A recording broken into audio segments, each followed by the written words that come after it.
இல்லைங்க எந்த மணி புரியல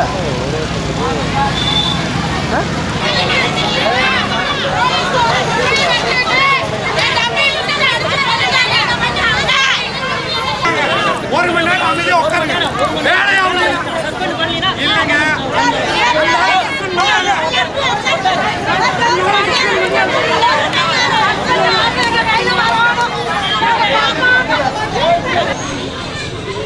பேசுகிறேன்.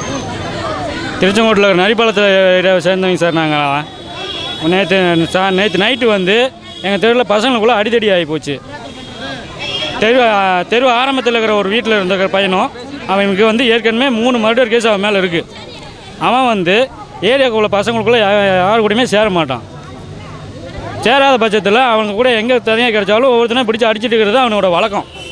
நேற்று சாயங்காலம் 10 பேர்த்த கூட்டிகிட்டு வந்து அவனோட மர்டர் கேஸுக்கு ஹியரிங் வந்த நாள் நேற்று மர்டர் கேஸ் ஹியரிங் போயிட்டு வந்தோன்னுமே நேராக இங்கே வந்து முன்னிரோதத்தில் இருந்த அதாவது சின்ன சின்ன சண்டையில் வச்சுக்கிட்டு அவனை வந்து பசங்களோட முன்னாடி கத்தி பொருளெல்லாம் பின்னாடி வச்சுக்கிட்டு 10 பேர்த்த கூப்பிட்டு வந்துட்டு வண்டியில் வந்து இறங்கி வீட்டுக்குள்ளே வீட்டுக்குள்ளே இருந்தவனை வீட்டுக்குள்ளே பூந்து இழுத்துட்டு வந்து வெளியே போட்டு அடிச்சுருக்கானுங்க. அதை பார்த்தா எங்கள் பசங்கள்லாம் ஒன்று ஒட்டியா சேர்ந்து அவனுக்கு அடிக்க துரத்திட்டு ஓடிட்டானுங்க. அப்போது அடுத்த நாள் வந்து அன்றைக்கி நைட்டே வந்து ஸ்டேஷன்லேருந்து எஸ்ஐங்கெல்லாம் வந்துட்டாங்க. வந்து கேஸ் எடுக்கணும்னு சொல்லி ஸ்டேஷன் வர சொன்னாங்க. அப்போயே வந்து பெட்டிஷன் எழுதி கொடுத்தோம். சரி காலைல வாங்க விசாரிக்கிறதுக்கு காலைல வர சொன்னாங்க. காலைல எல்லாம் அவனுக்கு வரவே இல்லை. காலைல வரைக்கும் அவனுக்கு வரவே இல்லை ஸ்டேஷனுக்கு. எங்கள் பசங்க மட்டும்தான். எங்கள் பசங்க அவங்க தரப்பில் இருந்து அடிச்சுட்டு போனவனோட அம்மா வந்து அந்த பிள்ளை அவங்க தங்கச்சியை அடிச்சுட்டு போனோட தங்கச்சியை எங்கள் பசங்க கையை பிடிச்சி இழுத்தாங்க, ரேப் பண்ண வந்தாங்கன்னு சொல்லி கம்ப்ளைண்ட் கொடுத்தது. கம்ப்ளைண்ட் கொடுத்த உடனே அவங்க அந்த கம்ப்ளைண்ட் எடுத்துக்கிட்டாங்க ஸ்டேஷனில். நாங்கள் கொடுத்த கம்ப்ளைண்ட்டாக எடுக்கவே இல்லை. வீடு பூந்து அடிச்சேன்னு சொல்லி நாங்கள் கொடுத்த கம்ப்ளைண்ட் எடுக்கலை. அந்த அம்மா பொய்ய ஒரு கம்ப்ளைண்ட்டை ரெடி பண்ணி பிள்ளையை ரேப் பண்ண வந்தாங்கன்னு சொல்லி ஒரு கம்ப்ளைண்ட் கொடுத்தோன்னே அதை எடுத்துக்கிட்டாங்க. அடுத்த நாள் காலையில் இப்போ அந்த பசங்க அடிச்சுட்டு போன பசங்களெல்லாம் எங்கே இருந்தானுங்கன்னே தெரியல. நைட்டு பூரா காலையில் கூட்டிகிட்டு வந்துட்டாங்க. காலைல ஸ்டேஷன் கூப்பிட்டு வந்தோடனையும் அவனுக்கு ஸ்டேஷன் வச்சு பேச்சுவார்த்தை நடத்தணும் அப்படின்னு சொல்லி இன்ஸ்பெக்டர்கிட்ட பேச்சுவார்த்தை நடந்துட்டு இருந்தது. இன்ஸ்பெக்டர் நாங்கள் பார்த்துக்குவோம், நீங்கள் 4 பேர் மட்டும் சம்மந்தப்பட்டீங்க, உள்ளே இருக்கிற பசங்களுக்கு சம்மந்தப்பட்டீங்க 4 பேர் மட்டும் இங்கே இருங்க, மற்றவங்களாம் வீட்டுக்கு போங்க, நாங்கள் பேசிட்டு கூப்பிடுவோம் அப்படின்னாங்க. நாங்கள் அதை நம்பி வீட்டுக்கு வந்துட்டோம். அப்போ எந்த பிரச்சனையுமே இல்லை. காலையில் வரைக்கும் திடீர்னு இந்த திருச்செங்கோடு லோக்கல் ஸ்டேஷனில் இருக்கிற தீனதயாள் நெசை, ராஜேந்திரன் நெசை, அவங்க 2 பேருமே அந்த அம்மாவுக்கு கூட கைக்கூலியாக இருக்கிறவங்க, பணத்துக்கும் சுகத்துக்கும் வேலை போயிட்டு இருக்கிறவங்க. அவங்க அதை மூலியமாக வச்சுக்கிட்டு அந்த அம்மா பிள்ளை மேலே ரேப் கேஸ், பிள்ளைன்னு கூட பார்க்காம, தான் பெத்த பிள்ளைன்னு கூட பார்க்காம பிள்ளைய ரேப் கேஸ் கொடுக்க சொல்லி ரேப் கேஸ் கொடுத்து பொய்யா ஒரு வழக்கை ஜோடிச்சு விட்டு அந்த எஸ்ஐகளை தூண்டி விட்டு தீனதயாளன் எஸ்ஐ வந்து கண்டுக்கல. இந்த இதை தீனதயாளன் வந்து மேற்போக்காக இருந்துக்கிட்டார். கம்ப்ளைண்ட் இருக்கலாம், எங்கள் தரப்பில் நியாயத்தையும் கேட்க கிடையாது. இன்ஸ்பெக்டர்கிட்ட போய் சொல்லுங்கன்னு சொல்லிட்டு அவர் போயிட்டார். ராஜேந்திரன் எஸ்ஐ டியூட்டியே இல்லை. டியூட்டியிலே இல்லாமல் ஒரு கொடுங்கோல் ஆட்சி ஸ்டேஷனுக்குள்ளே நடக்கிற மாதிரி அவங்க வந்து டியூட்டியில் உள்ள விசாரணைக்குன்னு கூப்பிட்டு போன ஒருத்தனை நீ வந்து அந்த சாரதாங்கிற பொம்பளைகிட்ட இனிமேல் ராவடி நீ பண்ணுவியடான்னு சொல்லி டியூட்டியில் இல்லாத ஒரு எஸ்ஐ சேர் பலகை சேர் ஸ்டேஷன் கூடி இருக்கிற சேரோட வெயிட்டு எல்லாத்தையுமே தெரியும். அந்த சேரை தூக்கி தலையில் அடித்து அவன் அங்கேயே சுருண்டு விழுந்து எந்திரிக்கவே இல்லை. அவன் 1 மணி நேரமாக அவனை வெளியே கொண்டு வர கூட இல்லை. நாங்கள் எல்லாம் மக்கள் எல்லாம் தெருவிலேருந்து போய் அவனை இங்கே ஹாஸ்பிட்டல் கூட்டு வந்து உட்கார வச்சுருக்கிறப்போ இதுக்கு நான் போலீஸ் கமிஷனராக இருந்தாலும் சரி, கலெக்டராக இருந்தாலும் சரி, ஆர்டிஓ இருந்தாலும் சரி, யார் வந்தாலும் சரி சம்மந்தப்பட்ட அந்த 2 எஸ்ஐ மேலேயும் நடவடிக்கை எடுக்கணும். 2வது உள்ள ஊடு பூந்து அடித்து அந்த பசங்க அத்தனை பேருமே அவனுக்கு எல்லாமே மர்டர் கேஸில் சம்மந்தப்பட்ட ரவுடிகள், அவனுக்கு எல்லாத்தையுமே அரெஸ்ட் பண்ணி ஆகணும். இல்லைன்னா இதுக்கு சம்மந்தப்பட்ட நாங்கள் அரசியலில் இருக்கிற நாங்கள் எல்லாருமே இதுக்கு சம்மந்தமாக நாங்கள் என்னென்ன பண்ணுவோமோ அதை எல்லாத்தையும் பண்ணுவோம். மாவட்ட ஆட்சியாளர் அலுவலகம் முன்னே பண்ணுவோம். இப்போ வந்து இப்போ வந்து போலீஸுங்கெல்லாம் வந்து ஆட்டோவில் ஏற்றி இவனை ஜிஹெச் அனுப்பிட்டாங்க. அதனால் ஜிஹெச் முன்னாடி நாங்கள் சாலை மறியல் பண்ணோம். சாலை மறியல் பண்ண நாங்கள் சம்மந்தப்பட்ட எஸ்ஐ மேலே நடவடிக்கை எடுக்கிறோம் அப்படின்னு சொல்லி சாலை மறியலில் கிளச்சி விட்டாங்க.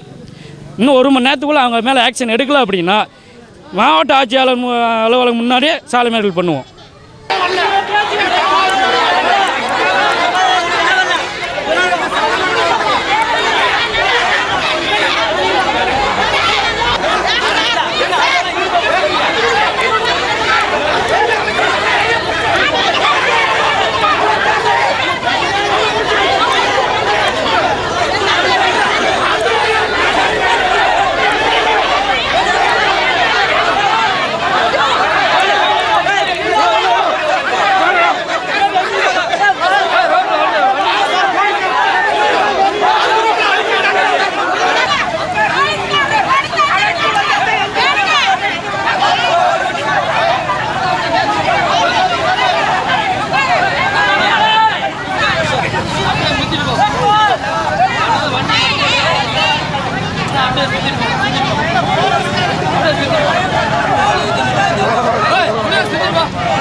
ஒரு வண்டி பார்க்கக்கூடாது.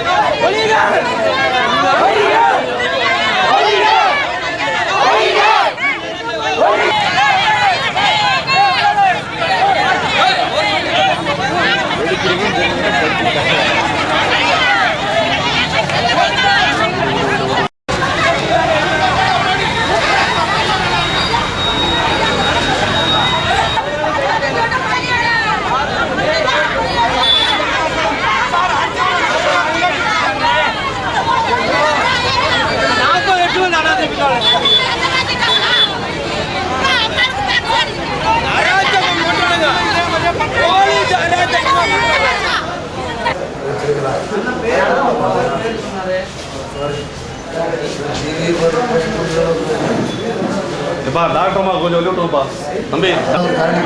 ஷூ போட்டுருக்காரு. அந்த ஷூ போட்டு கூட பாட்டை ஷூ இருந்துச்சு.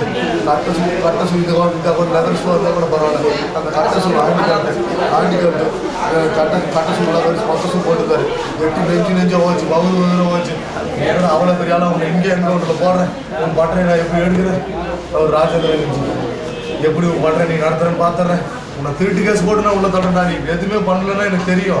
நான் திருட்டு கேஸ் போட்டு நான் உள்ள தரேன். நீ எதுவும் பண்ணலன்னு எனக்கு தெரியும் அடிச்சேன் தெரியும். நீ பண்ணலன்னு எனக்கு தெரியுண்டா அப்படின்னு சொல்லி அடிக்கிறேன். நீ என்ன தெரியும் நீங்க எதுவும் பண்ணலன்னு தெரியுண்டா அப்படின்னு சொல்லி தெருவுக்குள்ள சின்ன சண்டை ஒன்றுண்ணா. அதை அடிச்சுட்டு போயிட்டானுங்கன்னு போய் வேடிக்கை பார்க்க போனேண்ணா. என் கேஸையும் என் பேரையும் சேர்த்து எழுதி கொடுத்துட்டாங்கண்ணா. சரின்ட்டு ஸ்டேஷன் இன்னைக்கு காலைல வர சொன்னாங்கன்னு போனேண்ணா. உள்ளே டிப்டாவை போய் உக்காந்துருந்தேண்ணா. உள்ளே போய் உக்காரான்னு சொல்லிக்கிட்டு உள்ளே போனாங்கண்ணா. அவ்வளோதாண்ணா. உன் பேர் என்ன ஏதுன்னு அட்ரஸ் கையெழுத்து வாங்கினாங்க. சரின்ட்டு உள்ளே போய் உக்காந்தண்ணா.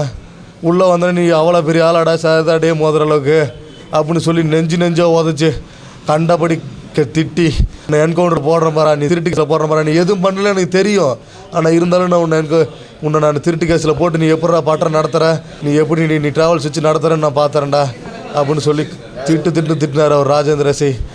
அடி எங்கெங்கேயோ உதச்சி நெஞ்சு தான் இங்கே மெயின் இடம் எல்லா இடத்துலையும் அடித்தாங்க. மண்டையில் இந்த இடத்துல மண்டையில் அடிச்சு தேர் எடுத்து மண்டையாக 7 அடிக்கு மேலே மண்டையில் அடித்தாருண்ணே.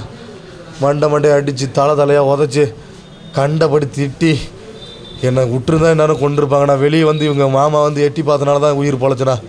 மாமா வந்து எட்டி பார்க்கல அவ்வளோதானே. நான் உள்ளுக்குள்ளேயே நான் செத்துருப்பேன். 26 வருஷமாக கஷ்டப்பட்டு வளர்த்தி இவ்வளோ சம்பாரித்து சேர்த்து இவங்கள வந்து அடி வாங்கி சாப்பிடணுண்ணா.